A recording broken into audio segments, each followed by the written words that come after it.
नमस्कार दोस्तों, आज हम इंडोनेशिया के पाम ऑयल सेक्टर की स्थिति पर चर्चा करेंगे, जहां बायोडीजल की बढ़ती मांग के कारण पाम ऑयल के एक्सपोर्ट पर दबाव बढ़ रहा है।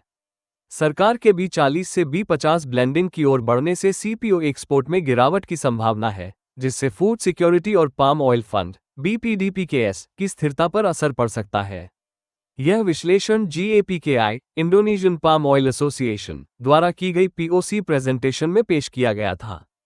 प्रोडक्शन ट्रेंड और सप्लाई आउटलुक GAPKI की POC प्रेजेंटेशन के अनुसार 2021 से 2024 तक प्रोडक्शन में गिरावट देखी गई है, जिसका मुख्य कारण प्रोडक्टिविटी में ठहराव और नए प्लांटेशन एरिया का सीमित विस्तार है। हालांकि 2025 में मामूली रिकवरी की उम्मीद जताई जा रही है, लेकिन प्रोडक्शन ग्रोथ घरेलू खपत के मुकाबले धीमी रहेगी। CPO और PKO प्रोडक्शन 2024 में 556 लाख टन से बढ़कर 2029 तक 594 लाख टन हो सकता है। एक्सपोर्ट में गिरावट देखी जा सकती है, जो 2024 में 308 लाख टन से घटकर 2029 में 231 लाख टन तक पहुंच सकती है। इसका कारण है कि अधिक तेल बायोडीजल सेक्टर में जाएगा। B40 और B50 पॉलिसी से घरेलू डिमांड पर असर। इंडोनेशिया ने फरवरी 2025 में B40 ब्लेंडिंग लागू कर दी है और B50 2026 में लागू होने की योजना है। इस पॉलिसी का उद्देश्य इंपोर्टेड फ्यूल पर निर्भरता घटाना और घरेलू पाम ऑयल की खपत बढ़ाना है।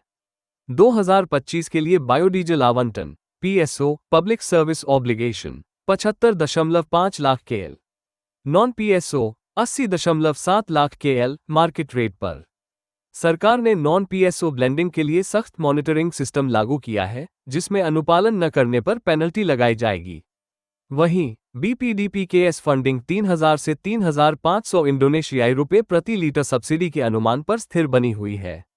मार्केट चैलेंज और पॉलिसी कंसिडरेशन एक्सपोर्ट बनाम बायोडीजल। जैसे जैसे ब्लेंडिंग बढ़ेगा, एक्सपोर्ट में गिरावट आ सकती है, जिससे इंडोनेशिया के ग्लोबल मार्केट शेयर पर असर पड़ सकता है। BPDPKS की वित्तीय स्थिरता पर दबाव बढ़ सकता है, क्योंकि एक्सपोर्ट से कम राजस्व मिल सकता है।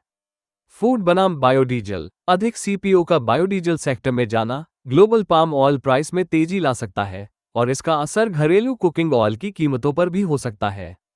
इससे फूड सिक्योरिटी की चिंता बढ़ सकती है। एक्सपोर्ट बनाम फूड सिक्योरिटी। एक्सपोर्ट में गिरावट से ग्लोबल एडिबल ऑयल सप्लाई प्रभावित हो सकता है। इंडोनेशिया को डोमेस्टिक फूड और इंडस्ट्रियल सप्लाई बैलेंस बनाए रखने की चुनौती होगी।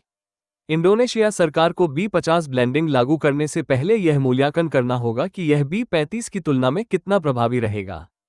इसके अलावा पॉलिसी बदलावों में एक्सपोर्ट प्रतिस्पर्धा, वित्तीय संतुलन और बायोडीजल, फूड एवं इंडस्ट्रियल सेक्टर की मांग को बैलेंस करने पर ध्यान केंद्रित किया जाएगा।